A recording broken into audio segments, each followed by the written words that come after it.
안녕하십니까. 행복한 아침 이재용입니다. 안녕하세요. 장예인입니다. 오늘은 4월 8일 화요일입니다. 그야말로 온 천지가 울긋불긋 꽃대궐 완연한 봄입니다. 그런데 이 봄이 되면 춘곤증이 있어가지고요. 네. 나른하고 뭔가 개운치 않고 이럴 때가 많습니다. 네, 그럴 때마다 껌을 씹으면서 잠을 쫓는 분들 계실 텐데요. 그런데 최근 한 연구 결과에 따르면 껌을 씹을 때마다 수백에서 수천 개의 미세 플라스틱이 방출된다고 합니다. 이게 그냥 그 인공껌도 그렇고 천연껌이나 뭔지 모르겠는데 천연껌에도 이거 미세 플라스틱이 있다니까 건강에 좀 주의를 하셔야 되겠습니다. 네, 건강하고 활기차게 화요일의 행복한 아침 시작하겠습니다.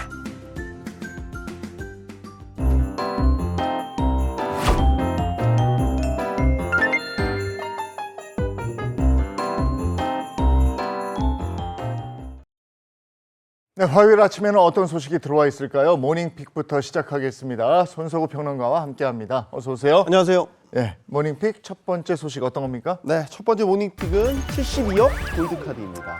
72억 골드카드. 이게 무슨 얘기입니까? 지난 3일이었습니다. 트럼프 미국 대통령이 500만 달러짜리 골드카드 실물을 직접 공개했습니다. 이 500만 달러면 우리 돈으로 72억 원이 넘는 큰 돈이죠. 이 돈을 내면 미국 영주권을 얻을 수 있는 제도가 되겠습니다. 와, 그러니까 돈으로 영주권을 사는 셈인 거죠? 네, 그렇습니다. 기존에는 이제 EB5 투자 이민 제도라는 게 있었는데 이거를 이제 골드카드로 대체하겠다는 입장을 재확인했습니다. 그런데 이 얘기가 지금 한국 학부모들 사이에서 뜨겁게 회자되고 있습니다. 다 이유가 있는데요. 일단은 유학비 부담이 커질 수 있는 면이 있고요. 또 유학 후 현지에서 정착하는데 어려워질 수 있다. 이런 전망이 나오고 있기 때문입니다. 네, 한마디로 경제적 부담도 크고 유학 갔다 와도 이제 미래가 어떨까 이렇게 확신이 없다는 거죠. 네, 그렇죠. 이 미국 유학생들의 경우에는 이제 미국 현지에서 졸업 후에 취업을 돕던 제도가 있습니다. OPT 제도라는 게 있는데 이게 지금 폐지될 수 있다는 우려가 나오고 있어요. 이 제도는 이제 미국 유학생이 졸업 후에 최대 3년까지 현지에서 일할 수 있도록 허용해 주는 제도를 말하는데요. 유학생들에게 이게 매우 중요합니다. 이게 취업 비자로 이어지는 징검다리 역할도 해주고요. 나중에는 결국 영주권을 받을 수 있는 발판이 되기도 하기 때문입니다. 이게 사라질 수 있다는 말이 나오면서 유학 자체에 대한 회의감도 커지고 있는 거죠. 자, 이런 상황에서 일부 학부모들은 차라리 돈 내고 영주권을 받자는 쪽으로 돌리고 있는 분위기도 감지되고 있습니다. 네, 뭐 결국은 유학길이 불안해지니까 돈을 내고 미국행 출구를 찾겠다 이런 건데 이게 더 놀랍습니다. 이게 뭐 7억 2천도 아니고 72억을 낼 수 있는 사람들이 있다는 것도 좀 놀랍습니다. 다음 모닝픽 전해주시죠. 네, 두 번째 모닝픽은 교육비 경고 등입니다. 자, 요즘 물가가 정말 많이 올랐습니다. 뭐 안 오른 게 없다 이렇게 얘기할 정도인데요. 대체 어떤 게 또 최대로 올랐다는 걸까요? 이 교육 물가가 금융 위기 이후 최대로 상승했습니다. 이 가계 지출의 주요 항목 중 하나가 바로 이 교육 물가가 되겠죠. 지난 3월 교육 물가 전년 대비 2.9% 상승한 것으로 나타났고요. 2009년 금융 위기 이후 16년 만에 최대 폭의 인상률을 기록하게 됐습니다. 이게 뭐 사교육비가 올랐다는 거예요? 오. 공교육비가 올랐다는 거예요? 뭐가 오른 거예요? 다 오르긴 올랐는데요. 주요 원인은 일단 올해 같은 경우는 등록금 인상이 되겠습니다. 한국사립대학 총장협의회에 따르면요. 지난 2월 20일 기준 4년제 사립대 151곳 중에서 79.5% 120곳이 등록금을 인상하기로 했습니다. 국공립대도 10곳 넘게 등록금을 인상을 하기로 결정했고요. 뿐만 아니라 더 큰 문제는 이 등록금 인상이 유치원비나 대학원비, 전문대 납입금까지 줄인상으로 번지고 있다는 겁니다. 최근에는 이 가정학습지나 이러닝 비용 같은 사교육비도 줄줄이 오르고 있는 상황입니다. 근데 이게 여기서 끝이 아니고 교육 물가가 더 오를지도 모른다면서요? 네, 일단 16년 동안 이어져 왔던 등록금 동결 기조가 깨졌기 때문에 아직 인상에 나서지 않은 다른 사립대학들이나 국공립대학들의 연세 인상 가능성이 여전히 남아있다고 볼 수 있겠습니다. 통계청은 2025학년도 1학기 등록금 인상분은 내년 2월까지 매달 전년 대비 전체 물가에 반영된다며 2학기에도 등록금이 오를 경우에는 그 영향 역시 추가로 반영된다고 밝혔습니다. 교육비는 미래를 위한 투자다. 그래서 우리가 다른 건 줄이더라도 이건 아끼지 않았는데 이게 미래 지금 현실에 부담이 되고 있어서 네. 큰일입니다. 사교육비도 큰일인데 이제 공교육비도 이렇게 오르고 있다. 예. 자, 다음 픽 뭐가 있습니까? 네, 세 번째 모닝픽 K-팝의 힘입니다. K-팝, K-팝 한류, 뭐 한류. 저는 뭐 K-뷰티나 K-드라마. K-컬처 뭐 이렇게 K-푸드. 생각했는데 K-팝이 뭐 최고다 이런 얘기일까요? 네, 물론 요즘에 K-컬처 찾으시는 분들 뭐 드라마, 음식 다 좋아하시지만 역시 그래도 아직까지는 K-팝이 한류하면 가장 떠오르는 핵심 키워드인 것 같습니다. 실제 한류를 경험한 외국인들이 한국하면 가장 먼저 떠올리는 이미지로 8년 연속 K-팝을 꼽았습니다. 이 K-팝 가수 중에서는 BTS, 방탄소년단이 되겠죠. 7년 연속 가장 선호하는 가수 1위에 올랐습니다. BTS 뭐 당연히 그럴만하죠. 근데 블랙핑크도 굉장히 유명하지 않나요? 네, 이 문화체육관광부 조사에 따르면요, 이 블랙핑크는 6년 연속 가수 선호도 2위 자리에 올랐습니다. 그러니까 BTS, 블랙핑크 또 뒤를 이어서는 가수 아이유와 싸이가 그 뒤를 이었습니다. 그럼 이렇게 세계인들이 한국 가수들을 좋아하는데 이게 또 구매력으로도 이어지고 이럽니까? 네, 실제 한류 경험자 58.9%는요. 향후에 한국산 제품 또는 서비스를 구매할 의향이 있다고 대답했습니다. 이 같은 수치는 전년보다 8.2%포인트 상승한 것으로 특히 사우디아라비아나 이집트, 인도, 아랍에미리트 같은 중동이나 아시아 국가에서 구매 의향이 높게 나타났습니다. 또 제품 서비스별로는 식품이나 관광, 화장품 등에서 선호도가 높은 것으로 나타났습니다. 네, 그런데 한류의 영향력이 커지면서 부정적인 인식도 함께 늘어나고 있다고 합니다. 네, 이번 조사에서 한류에 대한 부정적 인식에 동의한다라는 응답은 37.5%였습니다. 전년보다 4.9%포인트 상승한 수치인데요. 이 같은 결과는 또 최근 5년간 같은 조사에서 가장 높은 수치라고 합니다. 주요 이유로는 상업성, 또 북한 리스트, 자국 콘텐츠 보호 필요 등의 순이었습니다. 네, 좋아하는 만큼 비판도 그만큼 높아졌다 이런 얘기네요. 다음 픽은요? 네, 네 번째 모닝픽 안 잡힐 줄 알았지입니다. 안 잡힌 줄 알았지? 그럼 딱 걸렸다는 얘기네요. 네, 그렇습니다. 서울시가 자동차세 체납 차량을 대상으로 번호판을 직접 영치하는 강력한 단속에 나섰습니다.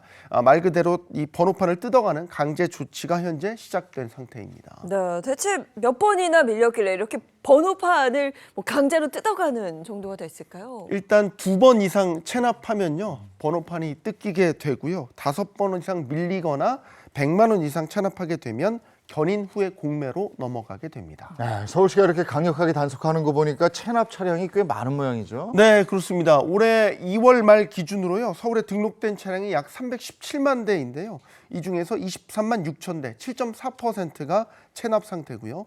체납액만 533억 원, 이 중에서도 5회 이상 상습 체납 차량이 2만여 대, 금액이 200억 원이 넘습니다.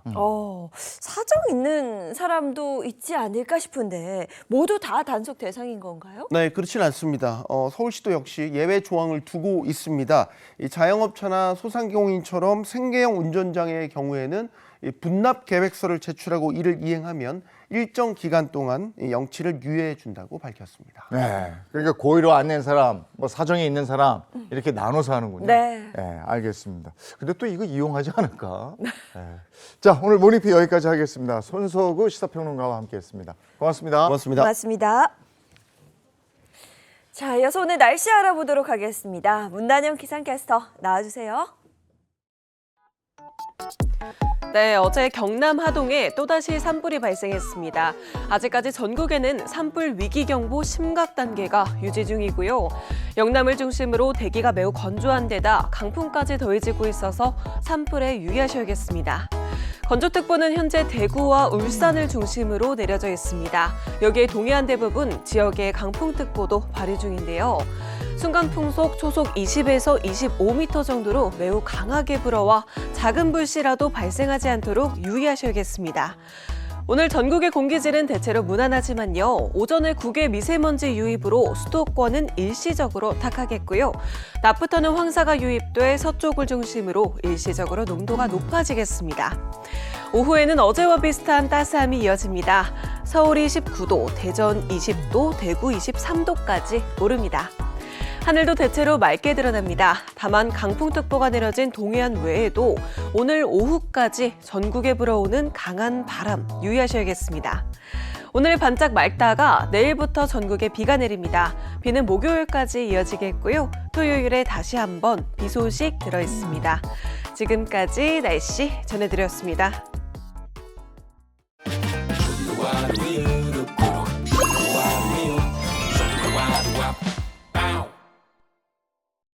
누구나 쉽게 누릴 수 있는 문화 공간, 그리고 걸으면서 힐링하고 또 건강을 챙길 수 있는 체육 인프라, 거기다가 특별한 여행지까지 있다면 우리가 일상을 한층 더 풍요롭게 살 수가 있겠죠. 네, 그렇습니다. 그래서 경기도에서는 우리 일상이 한층 더 다채롭고 또 즐거워질 수 있도록 새로운 움직임이 하나둘 시작되고 있다고 하는데요. 그 현장의 이야기를 제가 직접 들어봤습니다. 함께 보시죠. 안녕하세요. 아나운서 장예인입니다. 저는 지금 경기도 문화체육의 중심 수원에 나와 있는데요. 이곳은 문화체육의 미래를 품은 공간으로 탈바꿈할 준비가 한창이라고 합니다. 이 새로운 변화의 현장으로 저와 함께 가볼까요? 변화의 중심에 선 공간은 바로 수원 월드컵 경기장인데요. 2002년 월드컵의 함성을 기억하는 이곳은 그동안 경기는 물론 시민들을 위한 다양한 행사가 열렸던 공간입니다. 과연 이곳은 어떤 미래를 준비하고 있을까요? 와, 너무 좋다. 와, 정말 숨이 탁 트이는데요. 와, 경기장을 이렇게 한눈에 볼 수 있어서 너무 좋습니다. 근데 이곳에 오면 경기도 문화체육의 현주소와 미래를 소개해 줄 분 만날 수 있다고 했는데 어디 계시는 거죠? 안녕하세요. 안녕하세요. 네, 안녕하세요. 반갑습니다. 예, 반갑습니다. 저는 경기도의 문화체육관광위원장 황대호입니다. 오늘 함께 해주실 분은 바로 경기도의 문화체육 관광을 이끄는 황대호 위원장입니다. 오늘 저를 왜 이곳으로 부르신 거예요? 예, 여기 보시다시피 여기는 수원 월드컵 경기장이고요. 사실은 제가 축구 선수 출신입니다. 그래서 제가 꿈을 키웠던 곳이기도 하고 또 여러 가지 이 애착이 있는 곳이기도 한데 이곳이 2000년 한일 월드컵 때 지어졌어요. 그래서 많은 또 체육 행사와 여러 가지 문화예술 행사도 하지만 이제는 또 앞으로 우리 경기도의 핵심 정책을 통해서 또 문화와 산업과 체육 시설이 총망라된 곳으로 다시 탈바꿈할 예정이어서 오늘 이 자리에 모시게 됐고요. 또 제가 개인적으로 자랑하고 싶은 것은 수원의 자랑인 우리 수원 블루윙즈 서포터즈들이 또 이곳에서 이렇게 또 땀과 애정을 또 갖고 응원을 하는 곳이기도 하기 때문에 저도 늘 그 일원으로서 오늘 이곳에 꼭 한번 모시고 싶었습니다. 경기장이 너무 멋진데 일단 네. 좀 둘러볼까요? 예, 한번 둘러보시죠. 네. 축구 경기와 다양한 행사로 시민과 함께해온 이곳은 이제 새로운 랜드마크로의 변화를 준비 중이라는데요. 관계자를 만나 그 자세한 이야기를 들어보기로 했습니다. 안녕하세요. 네. 안녕하세요. 안녕하세요. 반갑습니다. 네, 반갑습니다. 네. 우선 반갑습니다. 자기소개 좀 부탁드릴게요. 네, 안녕하세요. 이곳 수원 월드컵 경기장을 관리 운영하고 있는 경기 수원 월드컵 재단 관리본부장 황수영입니다. 월드컵 경기장을 자세히 알려주실 분은 바로 황수영 본부장입니다.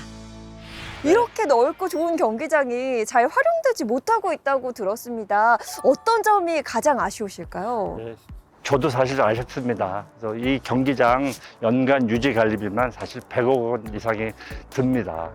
그러나 이제 주요 경기 행사 외에는 일반 도민이나 관광객이 접할 수 있는 기회가 부족한 게 사실입니다. 네. 경기장으로서의 역할에 충실하다 보니까 일상 속 문화나 관광과의 접점이 부족했던 게 가장 큰 원인이라고 생각을 하고요. 그래서 최근엔 스포츠, 문화, 관광이 결합된 복합 콘텐츠 공간으로 전환해야 한다는 목소리가 계속 나오고 있습니다. 네, 아마 많은 고민들을 하고 계실 것 같은데 네. 어떻게 활용하는 게 좋을까요? 미국과 일본에서는 다양한 사례들이 나왔습니다. 사실 이런 월드컵 경기장들이 거기는 축구 경기장이 아니라 다목적 체육시설이라는 개념이 더 있는데요. 일본의 그 에스콘이라는 돔구장은요, 개폐식으로 되어 있는데 이 태양열로 이렇게 개폐식을 만들어서 전기료 절감이라든가 또 기후위기 이런 것도 실천을 하고 있고 우리나라의 대표적인 선수 손흥민 선수가 하는 홈구장 토트넘 핫스퍼의 홈구장도 잔디구장이 버튼을 누르면 들어갑니다.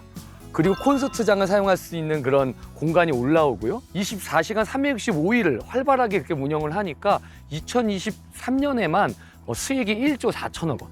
예, 경기장과 관람료 수익을 제외해도 4,400억 원 수익을 올릴 정도로 대중에게 다양한 콘서트, 문화행사, 그다음 지역 행사 이런 것들 아주 활발하게 하고 있는 그런 상황이라서 앞으로 우리 한국도 특히 경기도에서 이 수원 월드컵 경기장이 그런 롤모델을 해야 되지 않나 그렇게 생각합니다. 와, 정말 대단하네요. 네, 그래서 이 경기장 내 유휴 공간을 잘 활용을 해서 좀 생활체육 프로그램이나 어린이 스포츠 체험 공간, 또 뭐 작은 전시나 공연이 가능한 스포츠 문화 복합 공간으로 리모델링 하는 것도 한 가지 방안이 될 수 있다고 생각을 합니다. 이렇게 말씀을 들어보니까 단순히 이곳이 경기장이 아니라 경기도 미래 공간 그 자체가 아닐까라는 생각이 또 듭니다. 네, 맞습니다.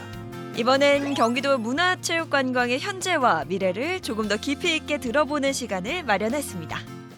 자, 황대호 위원장님과 이렇게 자리를 옮겨봤습니다. 저희가 현장을 쭉 좀 둘러보고 왔는데요. 앞서 살펴본 수원 월드컵 경기장을 좀 새롭게 활용할 계획이 있으시다고요? 이 경기도에서 핵심 정책으로 추진하는 3대 기회타운 중 한 곳으로 다시 탈바꿈하게 됩니다. 그래서 그냥 월드컵 경기장 그러면 축구 경기만 보는 걸로 이렇게 이해를 하시는데 여기 이 부분에 이제 제1선수촌이라 그래서요. 경기도 직장운동경기부의 선수촌, 그다음 경기도 체육회와 장애인 체육회의 행정시설, 그다음 실내체육관, 그다음 이게 또 체육시설만 들어오는 것이 아니라 우리 AI, 이 바이오 산업에 대한 이런 연구시설, 그다음 우리 청년들, 입주자들을 위한 주거시설과 공연시설까지 이게 모든 것들을 아우르는 이런 첨단 시설들이 이곳 이 월드컵 경기장에 이제 지어질 예정입니다. 네, 경기도 선수촌 건립이 왜 중요한지 또 어떤 미래를 좀 그리고 있는지 궁금합니다. 경기도 하면 1,410만 인구입니다. 대한민국의 이제 5분의 1 정도 되고요.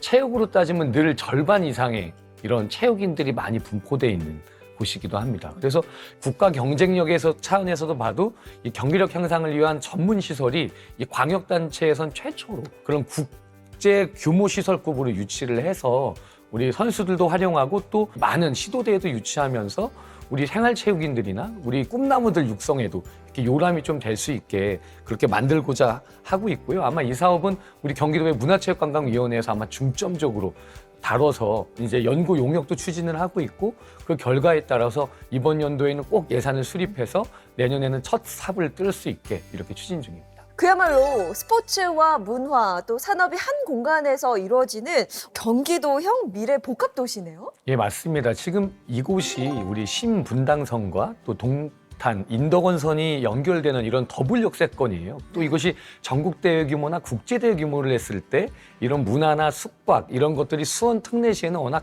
잘 기반이 갖춰져 있어서 어떻게 보면 기존의 체육, 문화, 산업 이것이 한 곳에 집대성되는 그런 곳이라고 보면 되겠다. 그래서 거의 대한민국의 랜드마크가 되는 이런 최초의 아마 시범적인 모델이 되는 그런 단지가 되지 않을까 싶습니다. 그렇다면 올해 새롭게 추진하는 경기도의 문화체육관광 정책이 있다면 어떤 게 있을까요? 이 경기도만의 정책이라면 이 예술인과 장애인 기회 소득이 있습니다. 그래서 이것이 단순히 어떤 현물 지급이 아니라 그런 어떻게 보면 작은 도움이 절실한 예술인들과 장애인들, 그다음 체육인들을 지원하면서 그 체육인들에 대해서 체육활동 혹은 예술활동, 문화활동으로 그 도민들에게 다시 베풀어서 자기의 역량을 다시 발휘해서 환산하는 이런 선순환되는 구조를 이제 저희는 만들고 있고요. 또 라이프 플랫폼이라는 사업이 있습니다. 그래서 더 경기 패스와 그 기회소득 가입자 중에서 10만 명을 월 이렇게 선발을 해서요. 교통부터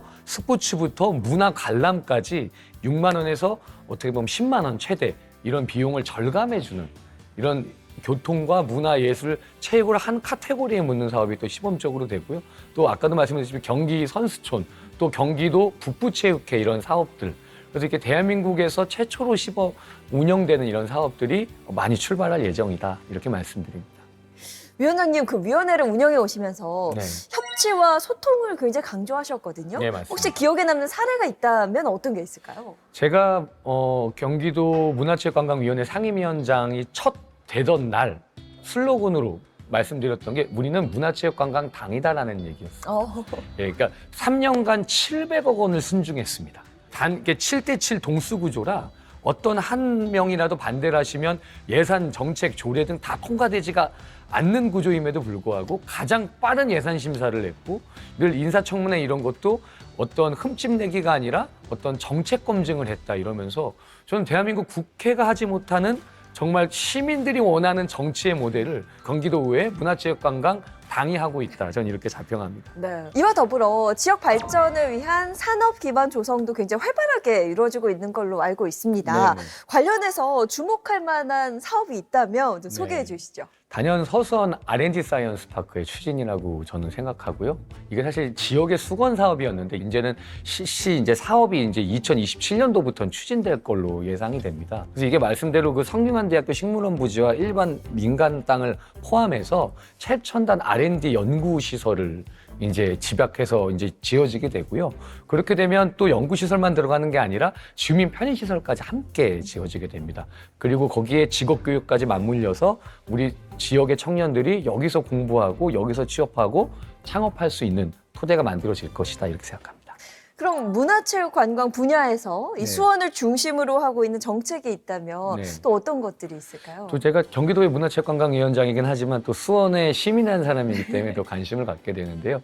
우리 수원은 아시다시피 세계문화유산인 수원 화성, 그다음 화성 행궁, 또 랜드마크인 행리단길을 여러 가지 문화 야행이라든가 그다음에 뭐 밥 마실 버스라든가 이런 야간 콘텐츠 같은 것들을 꾸준히 개발해서 이 시민들이 정말 와서 콘텐츠를 즐기고 또 거기에 지역 상권과 먹거리까지 연결을 하는 그런 지원 사업들을 많이 만들어냈어요. 그래서 정말 수원을 오시면 문화, 예술, 체육, 관광 콘텐츠까지 쭉 보시고 편안하게 숙박을 하실 수 있는 그런 프로젝트 사업, 또 이런 또 여러 가지 그 콘텐츠 개발이나 또 이런 문화예술단체 지원들을 통해서 오시면 정말 풍족하게 다 보실 수 있고 즐기실 수 있는 그런 토대를 많이 만들어서 지원하고 있다. 이렇게 말씀드립니다. 진심은 통한다고 하잖아요. 네. 아마 그 열정과 진심을 많은 도민분들이 마음으로 느꼈기 때문에 네. 그게 가능했던 게 아닐까 이런 생각이 듭니다. 자, 그럼 마지막으로 이 경기 도민분들께 하시고 싶은 말이 있다면 한마디 해주시죠.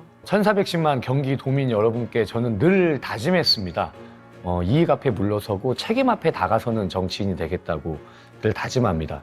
결과를 만들고 성과를 만들어내는 정치인이 될 수 있도록 최선을 다하겠습니다. 감사합니다. 이익 앞에 물러서고 네. 책임 앞에 다가서는 네. 네, 앞으로도 그런 멋진 모습, 또 네. 멋진 정책 활동 보여주시길 응원하겠습니다. 감사합니다. 네, 오늘 좋은 말씀 감사합니다. 네, 감사합니다. 도민의 삶과 일상을 더 나은 방향으로 이끌고 더 많은 이들이 누리며 더 고르게 향유할 수 있는 이 경기도의 문화체육관광 정책을 기대해 봅니다.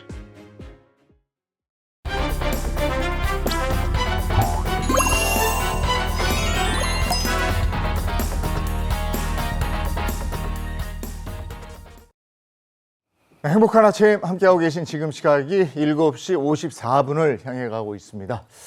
이번에는 분노를 유발하는 분노 유발자들을 한번 찾아보겠습니다. 네, 오늘도 무너진 일상 위에 질문과 분노를 던져주실 두 분입니다. 소개해 드릴게요. 신인선 씨 그리고 김미경 변호사와 함께합니다. 어서 오세요. 네, 안녕하십니까. 예, 산불 정말 많은 국민들이 걱정했죠. 그 산불이 이제 진화가 됐습니다만은 이번 영남권 산불은 역대 최대 피해를 냈습니다. 그리고 서울의 서울 면적의 80%인 4만 8천여 헥타르를 삼키고 끝났습니다. 네, 이렇게 반복되는 대형 산불 왜 예고 없이 이렇게 당할 수밖에 없는 걸까요? 작년 11월에는 소나무 재선충병도 재난에 포함시키자는 법안이 나왔고요. 올해 1월에는 산불 현장 진입을 위한 임도 관리를 강화하자는 법안도 발의가 됐습니다.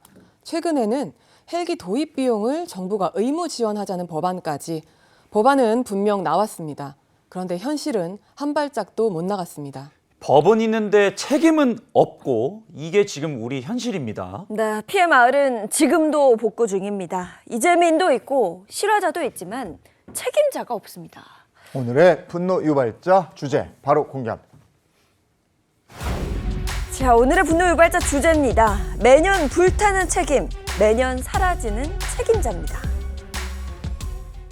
네, 말뿐인 대책 그리고 책임 없는 재난 언제까지 이게 지속될 것인지 하나하나 파헤쳐 보도록 하겠습니다. 인선 씨 시작해 주시죠. 네, 산불 구조 현장 첫 번째는요.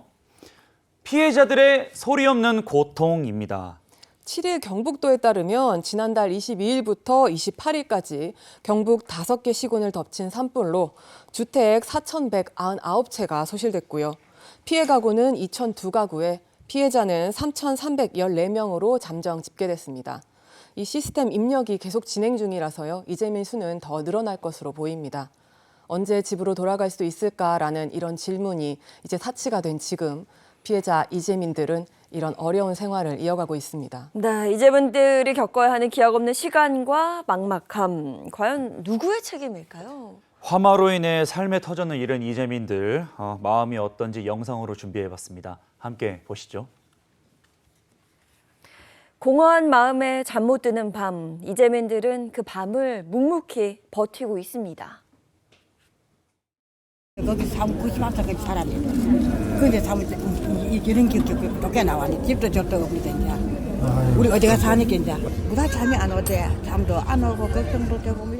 잠은 자다가 깨다가 속이 얼렁거리서 먹는 것도 먹겠지만 갖다 놓기는 잘 갖다 놨지. 이번 산불은 공들여 키운 닭 5만 5천 마리의 목숨까지 앗아갔습니다. 이 닭을 제대로 키워보겠다는 꿈도 함께 타버렸습니다. 평생 있으려고 뭐 몇 년 됐어요. 우리 아무것도 우체국도 불에 타 뼈대만 남고 언제 열릴지 기약이 없습니다.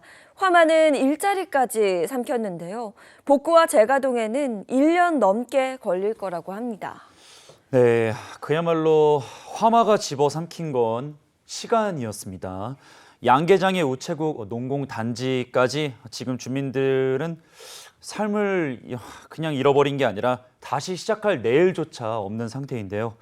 너무 마음이 아픕니다.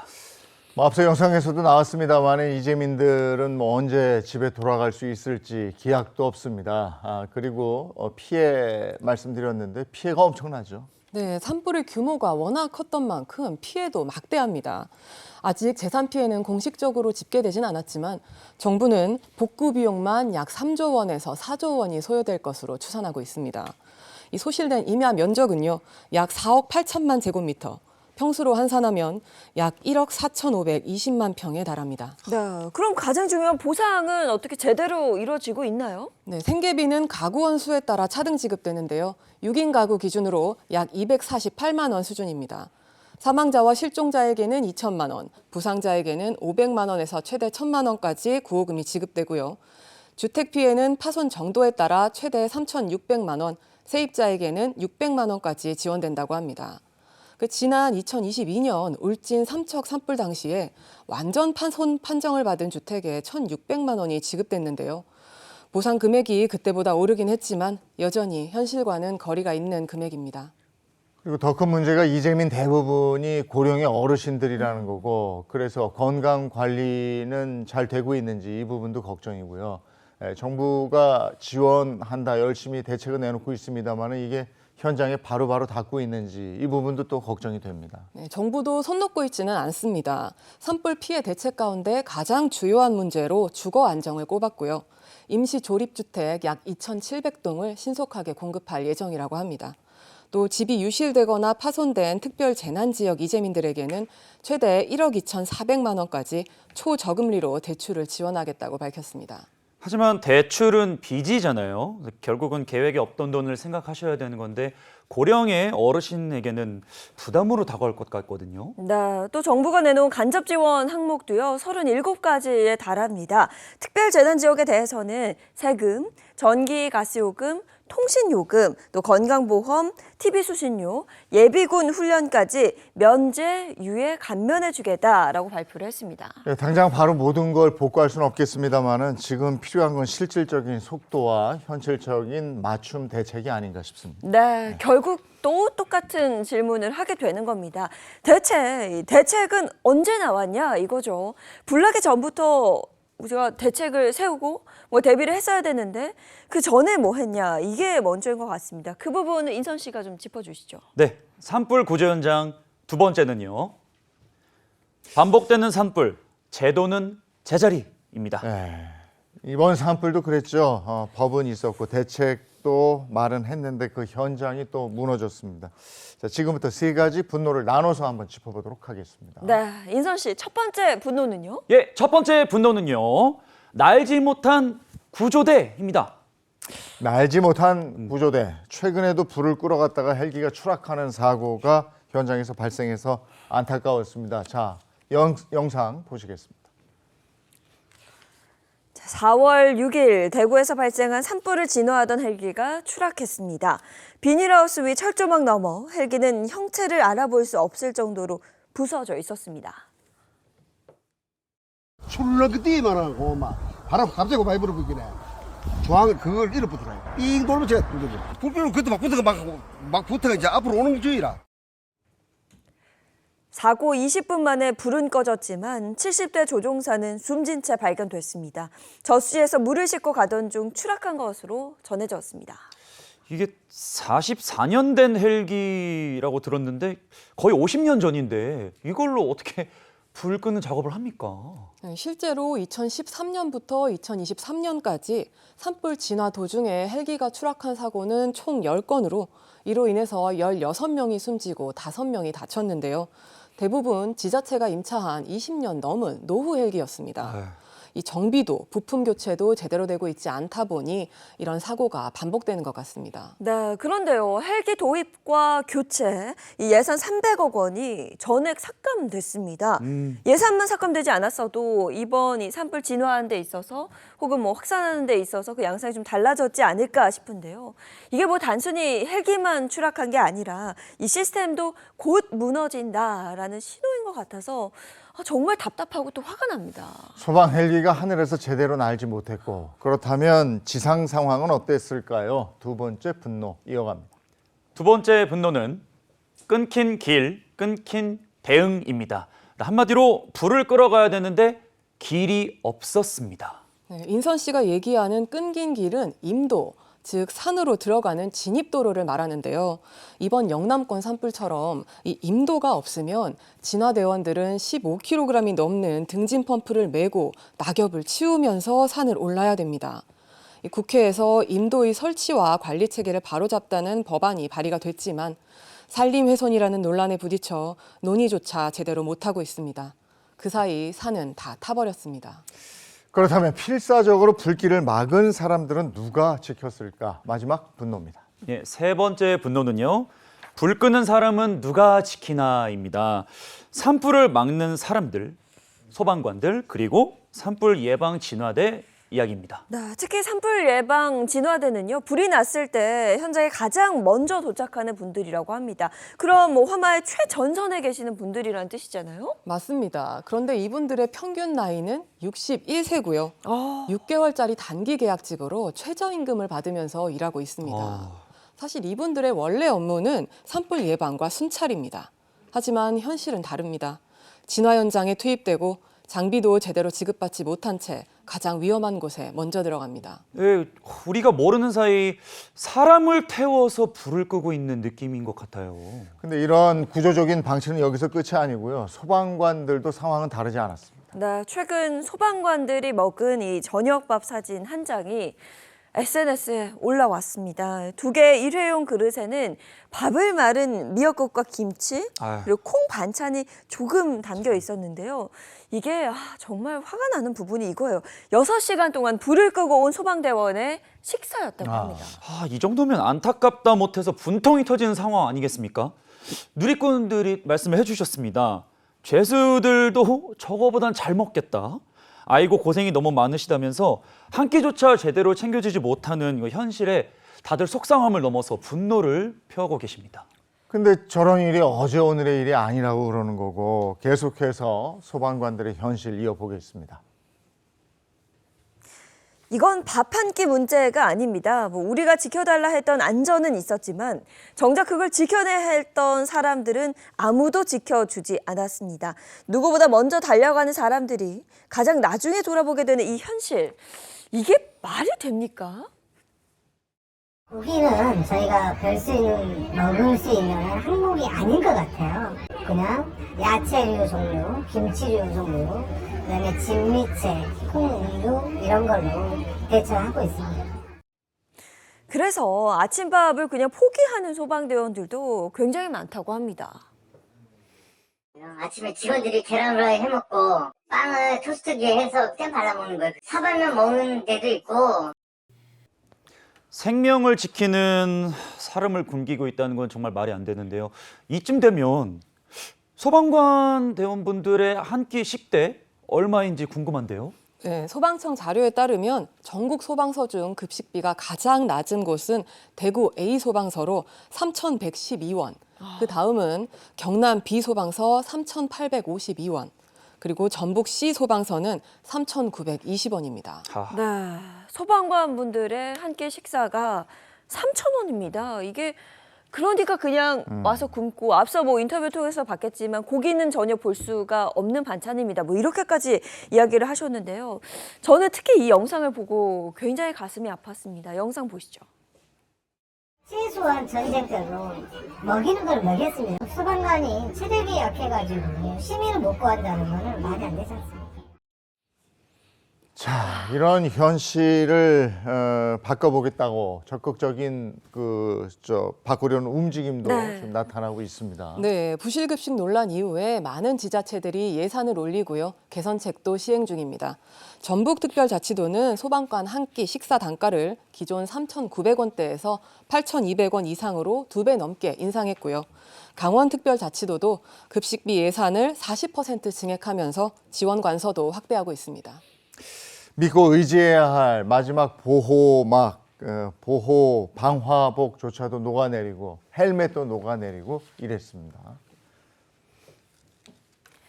자, 화재 최고 온도는 1,500도, 방화복은 500도가 한계인데요. 이런 현실 속에서 방화복이 녹는 건 뭐 당연하고요. 또 방화복은 원칙상 3년 내 교체인데 예산 부족으로 인해서 공동 사용이 일상이라고 합니다. 방화복은 소방관의 생명을 지켜주는 보호 장비인데 녹는 옷을 입고 불에 들어가는 게 사실 이해가 안 됩니다. 우리 모두는 안전을 요구하면서 그들의 생명은 보호하지 않은 채 그냥 불길 속으로 뛰어들게 했습니다. 네, 이토록 열악한 환경 속에서 사람을 지키려고 또 구하려고 불길 속으로 뛰어드는 이 분들 정말 감사합니다. 그리고 다시 한번 또 묻고 싶습니다. 이 화마의 최전선에 선 이들의 현실, 그에 걸맞은 법과 제도는 왜 이토록 더딘 건지 늘 이야기 나올 때마다 답답합니다. 네, 산불이 나면 초기에는 산림청이 대응하고요. 이 산불이 대형화되면 소방청이 대응합니다. 이런 이원적인 대응 구조 탓에 현장 지휘는 늘 엇갈리고요. 혼선은 다른 재난을 부릅니다. 네, 불 끄는 사람은 대체 누가 지켜주나 이 질문에 대한 답 결국 뭐 우리 모두를 향한 질문이기도 하다 이런 생각이 좀 드는데요. 장비도 없고요. 길도 없으면 결국 사람이 그냥 맞서야 되는 건데 사람이 사람답게 대하는 것 그게 불을 막는 첫 번째 대책이 아닐까 또 이런 생각을 해봅니다. 불이 난 구역에서 진화를 해야 되는 구역 관리 이것도 불분명했다는 얘기를 들었어요. 네, 맞습니다. 국립공원은 산림청 환경부가 관리하고요.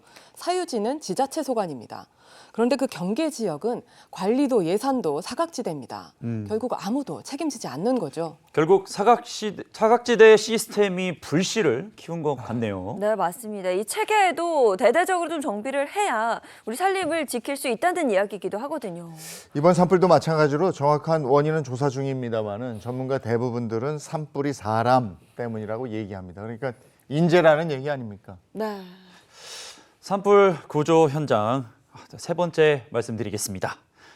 익숙한 재난, 반복되는 무책임입니다. 실제한 통계에 따르면 우리나라 산불의 70% 이상이 사람에 의해 발생하는 실화라고 하죠. 네, 맞습니다. 산림청 자료를 보면요. 최근 10년간 발생한 산불 중 약 72%가 인위적인 요인 때문이었습니다. 그중에는 논두렁이나 밭두렁 소각, 쓰레기 소각, 담뱃불과 같은 기본적인 관리 소홀에서 비롯된 경우가 절반 이상이었습니다. 기본도 안 지킨 실수가 화마로 번진 거죠. 변호사님, 근데 매년 똑같은 이유로 불이 나는데 왜 그걸 방지하는 시스템이 없을까요? 이게 바로 예방부재의 전형입니다. 드론이나 AI 감시 장비 같은 예방 체계에는 도입이 굉장히 더딥니다. 지금은 불을 어떻게 끌 것인가 보다 불을 어떻게 안 나게 할 것인가로 구조 자체를 바꿔야 할 때입니다. 실제로 이번 영남권 산불의 경우에도 경찰이 실화자를 입건해서 지금 조사 중인데요. 50대 후반의 남성인데 조부모의 묘소를 정리하던 중에 봉분에 있는 나무를 태우려다가 불씨가 번졌고 그 불이 강풍을 타고 어마어마한 피해를 남겼다는 겁니다. 네, 말 그대로 정말 어마어마한 피해였습니다. 근데 이 정도 피해면요, 실화자에 대한 처벌도 당연히 좀 강화해야 하는 게 아닌가 싶거든요. 네, 이렇게 수천억 원의 피해를 냈지 않습니까? 그런데 불구속 수사의 집행유예라는 결과가 전부라면 도대체 누가 조심하겠냐는 말입니다. 네, 맞습니다. 그런데 이런 결과에는 여러 사정이 있을 텐데요. 우선 일부러 불을 지른 방화가 아니라 실수로 불을 낸 실화이기 때문에 법정형 자체가 상대적으로 낮고요. 이 실화자들이 초범이거나 고령인 경우가 많은데 이런 사정은 감경 사유가 되기 때문에 실형이 선고되는 경우는 거의 없어 보입니다. 최근 2년간 살림을 태워서 산림보호법 위반죄로 처벌받은 사람들은 대부분 집행유예 판결을 받았습니다.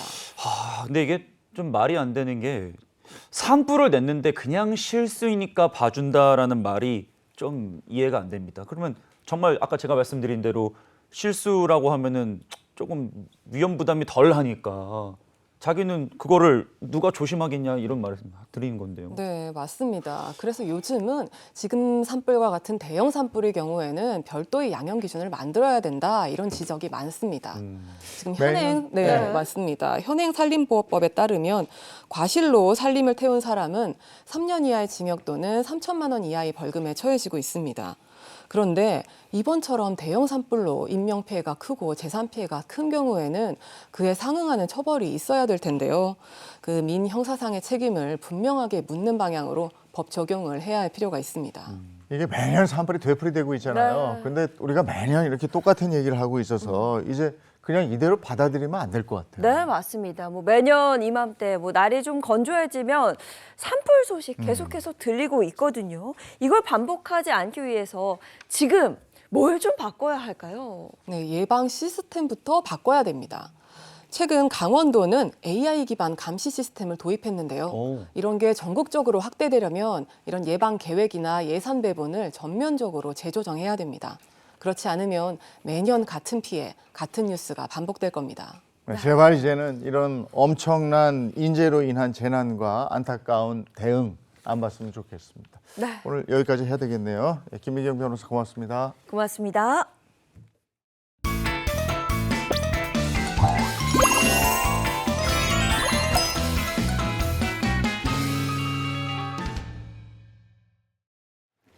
네, 이번엔 돈에 대한 다양한 고민 풀어보겠습니다. 머니 시간입니다. 네, 머니 오늘의 고민은요.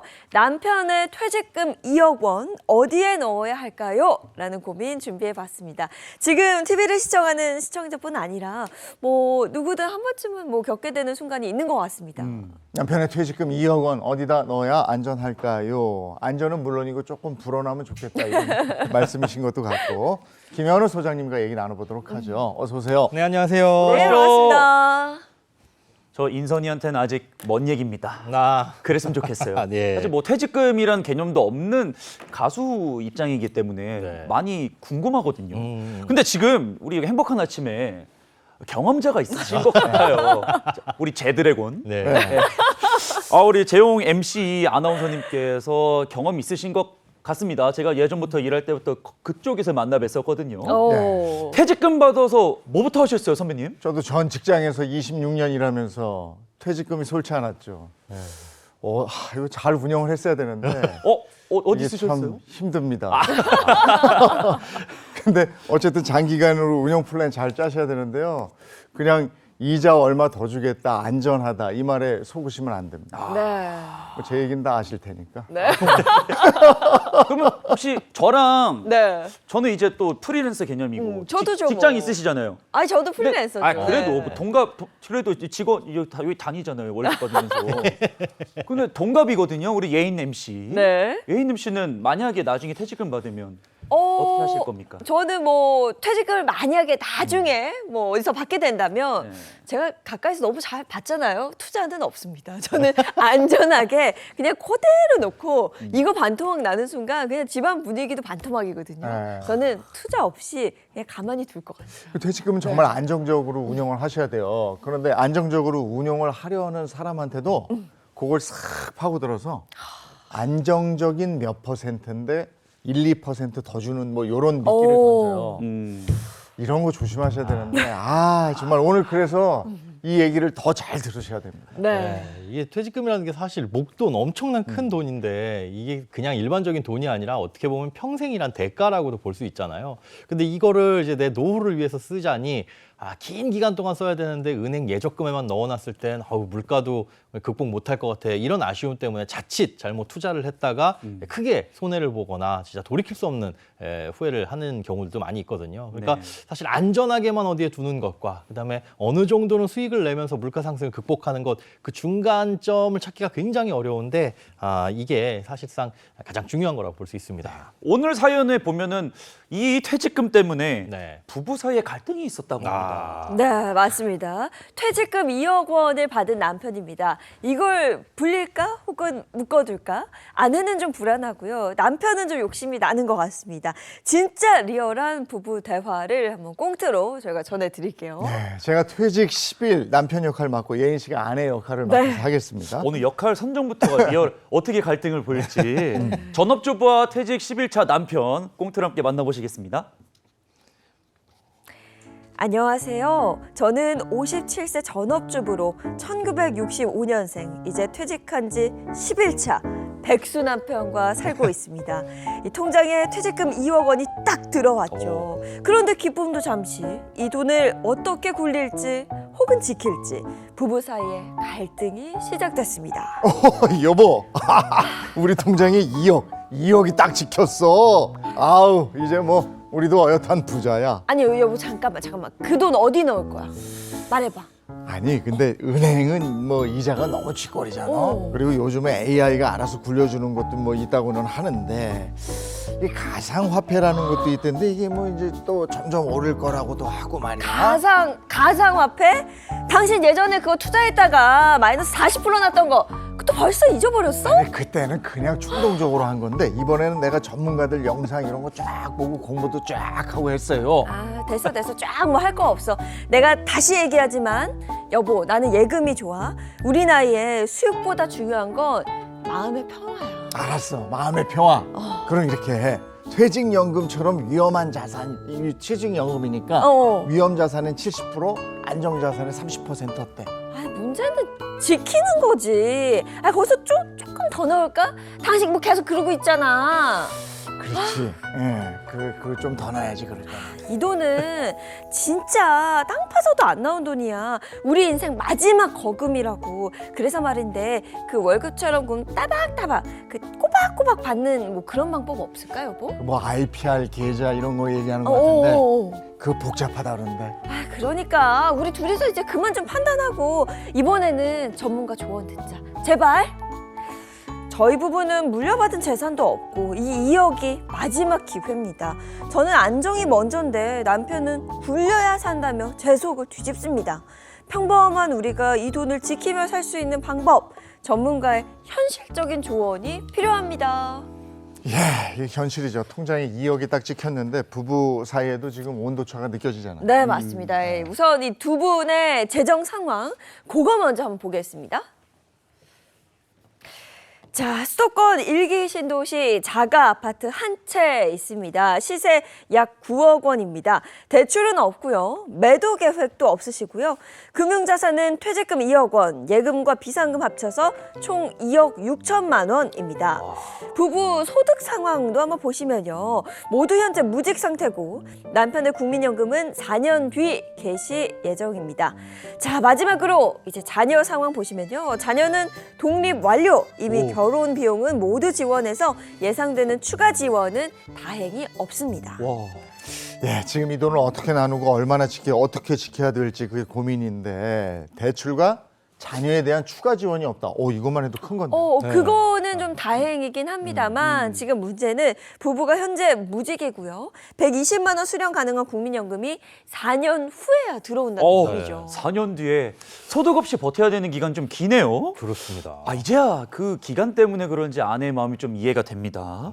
딱히 들어올 곳이 없으니까 한 푼이라도 잊지 말자라는 그런 의견이신 것 같은데. 네. 그리고 퇴직금 2억 원. 제가 봤을 때는 제가 아직 경험이 없어서 그런가요? 네. 꽤 좀 쏠쏠한데요? 많아 보이는데. 그렇죠. 근데 이제 퇴직금을 계산하는 방식이 이 퇴사 직전에 3개월 동안의 평균 임금 곱하기 근속 연수 이렇게 해서 계산이 됩니다. 그러니까 2억 원을 예를 들어서 30년으로 나눈다 그러면은 약 666만 원 정도 되니까 이분은 30년 동안 일했다 그러면 퇴직 전 평균 임금이 666만 원 정도 된다고 볼 수 있는 거죠. 그러니까 퇴직금은 사실 오래 근속하는 것도 중요하고 퇴직 전의 평균 임금이 얼마나 높으냐 이것도 중요합니다. 네. 정말 소중한 돈입니다. 열심히 일하셨고 그렇게 수입이 적은 분도 아니었어요. 네. 근데 이 돈을 어떻게 해야 오래 안전하게 쓸 수 있느냐 이거잖아요. 그렇습니다. 이게 뭐 30년 근속이라고 한다면 666만 원이라고 말씀드렸지만 20년 정도 일하셨다 그러면 월급이 1,000만 원인 상태에서 나오신 거거든요. 그러면 이제 노후에 소득이 딱 떨어졌을 때 굉장히 급격한 충격을 받으실 수가 있죠. 어쨌든 2억 원이라는 돈은 굉장히 큰 돈이니까 이 돈을 어디에 놓고 어디에 굴리느냐에 따라서 이 노후의 품격, 노후의 질이 달라진다 이렇게 볼 수 있습니다. 자, 그럼 소장님, 이 사연자분의 현재 재정 상황 좀 어떻게 보십니까? 일단 소득은 끊긴 건 굉장히 불행한 상황이지만 앞서 말씀해 주신 것처럼 이 대출 없고 자녀 독립했다라는 게 굉장히 큰 다행스러운 일입니다. 그런데 국민연금이 지급되기까지 이제 4년이나 남았고요. 취업을 하지 않는 이상은 지금껏 모아둔 자산으로 생활을 좀 하셔야 되는데 현재 금융자산을 보면 퇴직금을 포함해서 2억 6천만 원 정도 됩니다. 이 단순 계산으로 5년 동안 한 달에 약 430만 원을 쓸 수 있지만 남편분의 국민연금이 120만 원 정도니까 이거 국민연금만으로는 5년 뒤에 가가지고는 좀 부족할 수 있거든요. 결국에는 이 2억 6천만 원을 얼마나 더 오랫동안 조금 현명하게 쓸 수 있느냐 이 부분을 이제 고민하셔야 되는데 이걸 일시금으로 받아놓는 것보단 연금으로 받는 게 훨씬 더 좋고 그래야 세금도 아낄 수가 있습니다. 근데 사연 속의 남편분은 이미 아까 휴대폰 보면서 통장에 빵 들어왔거든요. 일시금으로 들어왔는데 백수된 지 10일이나 됐고 그럼 이미 시기를 놓쳐버린 거 아닌가요? 다행히 10일밖에 안 됐으니까 다행히 아직 기회가 있습니다. 이미 받은 퇴직금이라고 하더라도 60일이 지나지 않았다면 그거를 다시 반납할 수가 있거든요. 그럼 이럴 때 제일 궁금한 게 이 세금을 얼마나 아낄 수 있느냐인데 퇴직금을 연금으로 받게 되면 퇴직소득세도 최소한 30% 감면을 받을 수 있습니다. 그리고 이렇게 연금 계좌, 일시금으로 받은 걸 다시 연금 계좌에 반납하게 되면 이미 냈던 퇴직소득세도 다시 돌려받을 수가 있습니다. 일시금으로 받은 순간 저는 끝이다 이렇게 생각을 했는데 그게 아니었어요. 60일 안에 다시 넣을 수도 있습니다. 오늘 사연자분이 방송 꼼꼼히 좀 잘 살펴보셔야겠어요. 자, 그럼 퇴직금 이게 다시 그냥 들어온 거 넣기만 하면 되는 거 이게 제 생각에는 절차가 엄청 복잡할 것 같아요. 약간은 이제 지켜야 될 절차가 있지만 엄청 복잡하진 않습니다. 일단 가장 중요한 거 퇴직금을 받았을 때로부터 이 60일 룰을 지켜야 된다는 겁니다. 받은 날로부터 60일 안에만 이 IRP 계좌, 개인형 IRP 계좌에 다시 납입이 가능하거든요. 이러면 이제 연금으로 전환이 가능하다는 거죠. 이때 중요한 거는 회사하고 빠이빠이를 하셨지만 회사에 다시 연락을 하셔서 퇴직소득 원천징수 영수증 요걸 이제 발급을 받으셔야 됩니다. 이 세금을 냈다라는 증빙 서류거든요. 요 서류를 챙기셔서 이 IRP를 개설한 금융기관에 같이 제출을 하셔야 이미 낸 세금을 나라로부터 돌려받을 수가 있습니다. 아까 말씀하신 연금이랑 방금 말씀하신 IRP랑 뭐가 좀 다른 건가요? IRP 이게 이제 뭐 우리말로 하면 개인형 퇴직연금 계좌라고 하는데 우리말로 해도 사실 어렵죠. 그러니까 쉽게 얘기해서 IRP는 퇴직금을 받는 주머니다. 이렇게 생각을 하시면 될 것 같아요. 이 퇴직금을 받는 주머니 여기다 넣어두면 세금도 앞서 말씀드린 대로 이 절세 혜택도 받을 수 있고요. 그다음에 이걸 이제 연금으로도 받을 수 있고 또 자동적으로 운용도 가능하다라는 장점이 있습니다. 아까 사연 속 아내분이 말한 것처럼 따박따박 꼬박꼬박 없냐고 했는데 그렇게 되는 거네요. 그렇죠. 이제 국민연금은 사실 주는 대로 받아야 되잖아요. 정해진 대로 받아야 된다. 그래서 사실은 고정적이라고 볼 수 있는데 이 IRP에 넣어둔 돈은 그래도 조금 유동적으로 내 마음대로 비교적 쓸 수 있다라고 볼 수 있습니다. 퇴직금을 연금으로 받으면 퇴직소득세도 최소 30% 감면받을 수 있다 이러셨고 구체적으로 좀 알려주세요. 네, 이 사연자님의 남편처럼 30년을 근무했다 그러면은 퇴직소득세의 실효세율, 그러니까 실제로 내는 세금이 얼마냐를 보면 한 2%가 채 안 됩니다. 그러니까 2억 원의 퇴직금을 받으셨다. 이거의 2%니까 400만 원 정도밖에 안 되거든요. 근데 IRP에 넣고 이걸 연금으로 나눠서 받게 되면 세금이 120만 원 감면받아서 280만 원으로 줄어들어요. 근데 이것도 한 번에 내는 게 아니라 연금을 받는 그때그때마다 마치 할부처럼 세금을 냅니다.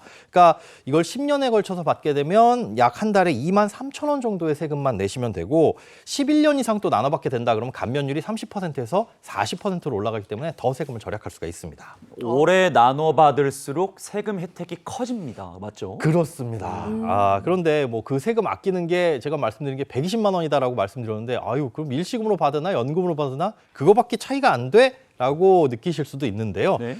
사실 요거보다 세금이 줄어드는 것보다 사실 더 큰 게 지금 내야 될 세금을 나중에 낼 수 있다라는 이제 과세 이연의 혜택이에요. 세금을 나중에 조금씩 나눠내면서 미룰 수 있다는 게 장점인데 예를 들어서 퇴직금을 지금 일시금으로 받으면 당장 400만 원 세금을 내야 하겠죠. 그리고 이분은 이미 낸 거고요.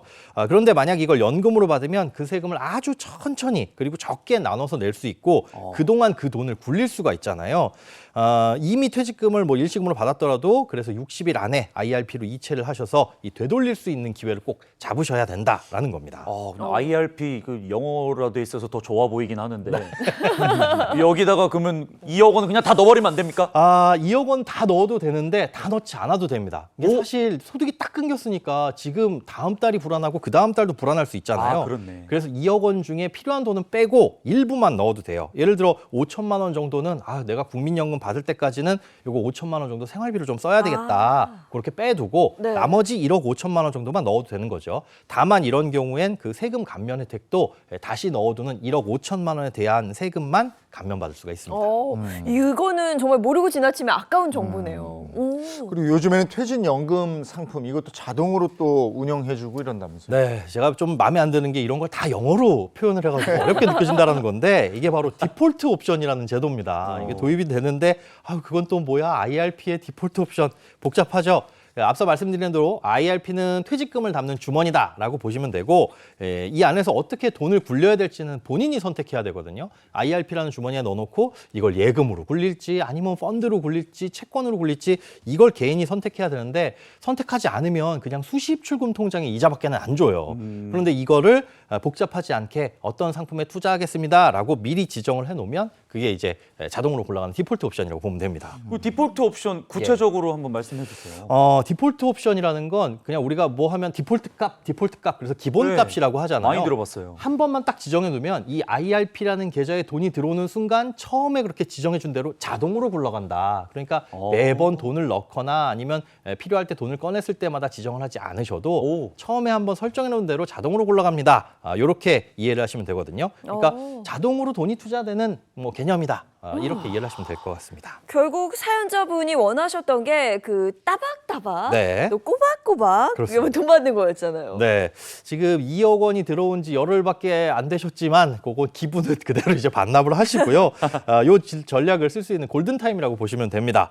퇴직 후 60일 안에 반드시 IRP로 전환을 하셔야 되는데 그러면 이제 연금처럼 꼬박꼬박 받을 수 있는 구조에 세금도 천천히 따박따박 낼 수가 있는 구조로 바뀌는 거죠. 거기에다가 말씀드린 디폴트 옵션을 활용하면 자동적으로 분산하는 투자 전략까지 한 번에 챙길 수가 있습니다. 어쩌면 노후를 준비할 수 있는 마지막 찬스일 수도 있겠네요. 네, 이게 사실 퇴직금 단순한 돈이 아니라 우리가 노후 30년, 40년을 설계할 수 있는 이제 전략 자산이라고 볼 수 있잖아요. 조급하게 어딘가에 무조건 투자해서 불리겠다 이런 생각은 하지 마시고 이 시점에서는 어떻게 나누고 어느 시점에서 꺼내 써야 될지 그 계획을 세우는 게 가장 중요하다고 볼 수 있습니다. 소장님, 일단 퇴직하면 내가 매달 정말 계속 이야기하지만 꼬박꼬박 받는 돈이 뚝 끊기는 거거든요. 그렇죠. 확 불안해질 텐데 그래도 국민연금을 좀 받기 시작하면 그때는 숨통이 좀 트이겠죠. 그렇죠. 아무 소득도 없다가 국민연금이라도 받으면 그나마 나아질 텐데요. 이 부부 같은 경우에 남편분이 60세, 아내분이 57세라고 하셨습니다. 그럼 남편분은 만 64세부터 국민연금을 받으실 수가 있어요. 그 시점부터는 120만 원이라는 고정 수입이 생기겠죠. 그리고 1년 뒤 만 65세가 되면 뭐 전기요금, 교통비 감면 이런 복지 혜택도 생기고요. 무엇보다 중요한 거 비과세 저축계좌. 요걸 이제 65세부터는 가입이 가능하다는 겁니다. 개인 한도는 5천만 원이고 이자 소득세는 0%. 그리고 중요한 거 건강보험료에 영향을 미치지 않는다라는 거. 그래서 65세쯤에는 이런 혜택들도 챙기시는 게 중요합니다.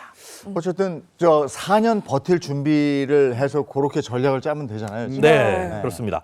개인적으로는 저에게 만약에 퇴직금 2억 원이 들어왔다. 그러면 저는 IRP에 다 넣지 않고 2억 원 중에 일부 한 5천만 원 정도 빼고 1억 5천만 원 정도만 굴리면서 5천만 원은 뭐 정기예금이나 안전한 파킹 통장 이런 데 놓고 쓰지 않을까 싶습니다. 그러면 IRP 얘네 1억 5천 쓰면 안 돼 이렇게 아껴야 되는 돈인가요? 그렇지는 않습니다. 정확히 말씀드리면 좀 이제 계좌를 분리해 놓는 개념이고요. 그래야지 사실 나머지 돈들도 안전하게 굴려가면서 이제는 요 통장에 있는 건 돈이 줄어들고 있으니까 여기서 이렇게 써야 되겠네라는 계획을 세울 수 있으니까 요걸 이제 분리해 두는 개념이라고 보시면 됩니다. 그런데 소장님, 제가 싹 보니까 네. 이 부부가 가진 9억 원짜리 집이 있거든요. 네, 그렇죠. 이거 그냥 단순히 거주용으로만 있기에는 조금 아깝다 싶네요. 아깝죠. 네. 그리고 여러 차례 이제 방송에서도 말씀드렸는데 요거 단순히 거주 공간으로만 활용할 게 아니라 주택연금으로 활용을 하시는 것도 좋습니다. 뭐 당장에 가입하지 않아도 이걸 나중에라도 이제 선택을 하실 수가 있으니까요. 이 주택연금 홈페이지에 들어가셔서 내가 얼마 받으실 수 있는지 시뮬레이션을 한번 돌려보시는 게 좋을 것 같아요. 주택연금은 부부가 모두 사망할 때까지 연금이 계속 지급되기 때문에 이 부부 중에 나이가 어린 사람 기준으로 지급되거든요.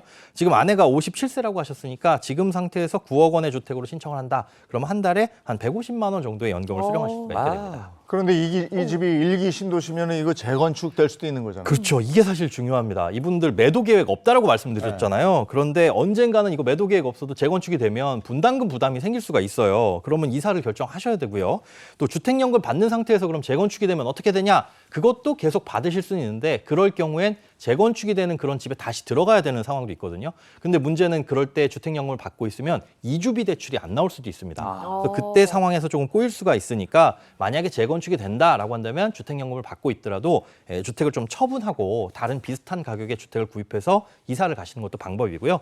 아니면 뭐 주택이 좀 싼 집으로 이사를 간다 그럼 자금이 좀 일부가 생기잖아요. 그것도 뭐 여윳돈으로 확보를 해주시는 게 좋고 어찌됐건 중요한 건 단순히 이걸 사는 집이 아니라 내가 미래에 이제 전략 자산으로 활용할 수 있는 움직일 수 있는 자산이다 이렇게 생각하시면 좋을 것 같습니다. 네, 오늘 사연을 보내주신 이 아내분의 나이가 57세거든요.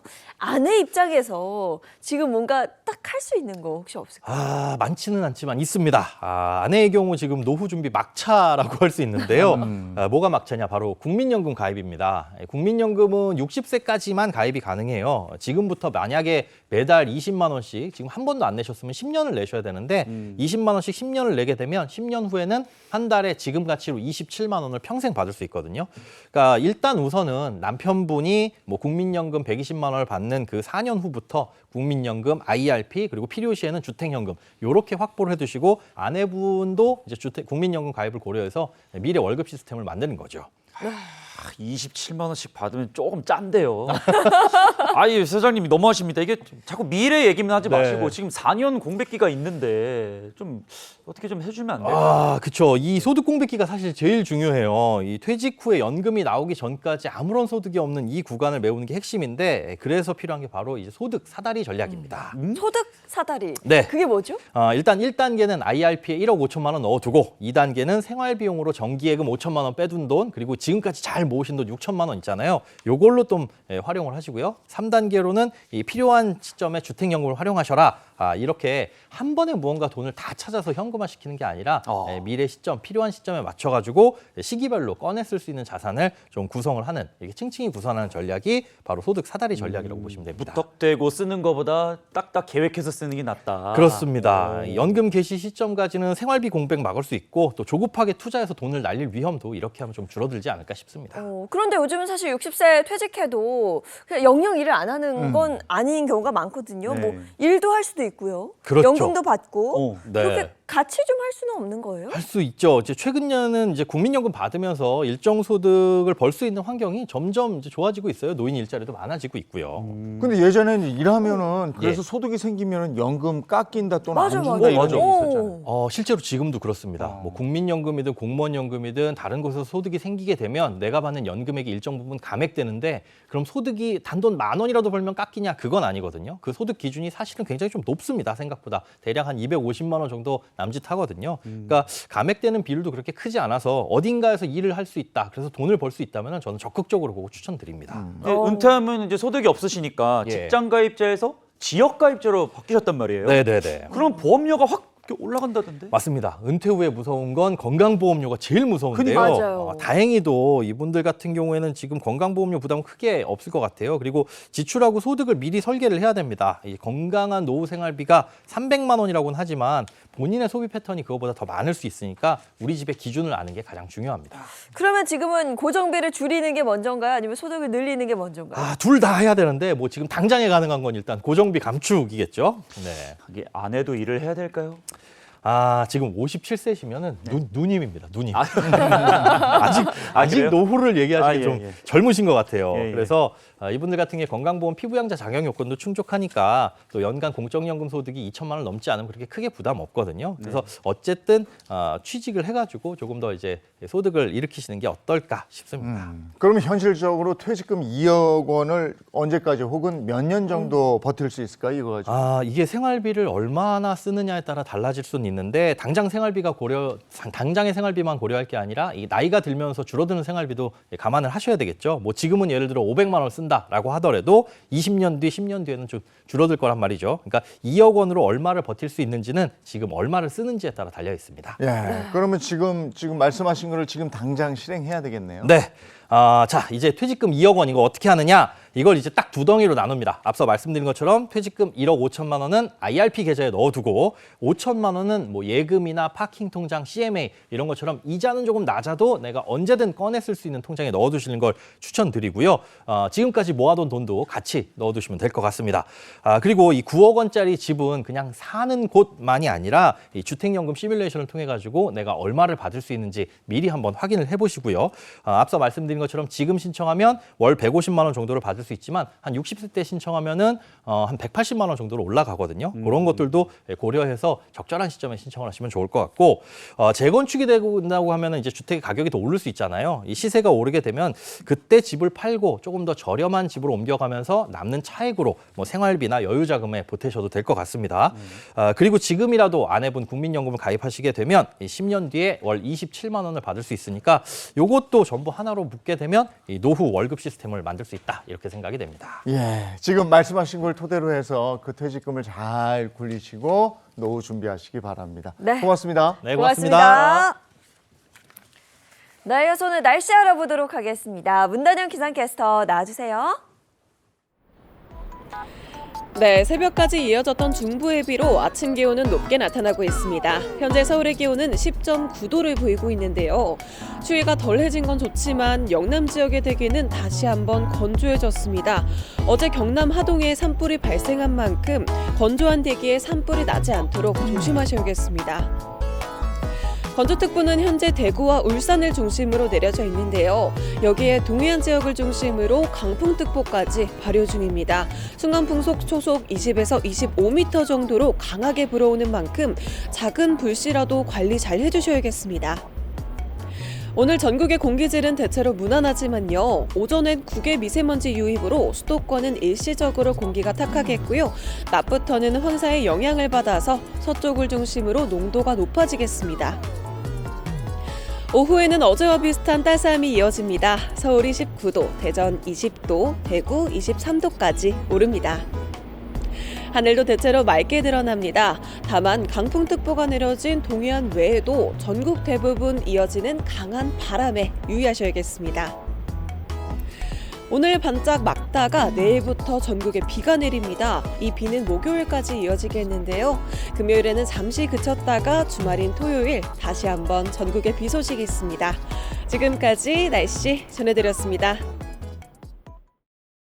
어제 낮에는 저 차 안에서 에어컨 틀었거든요. 네. 근데 오늘 아침에는 또 오면서 히터 틀었어요. 정말 그 정도로 일교차가 크게 벌어집니다. 이럴 때 감기 걸리기도 쉽고요. 건강 상하기 쉬우니까요. 관리 제대로 해주셔야겠습니다. 좋은 하루 보내시고요. 저희는 내일 아침 7시 30분에 돌아올게요. 행복한 아침, 행복한 하루 되십시오. 고맙습니다. 고맙습니다.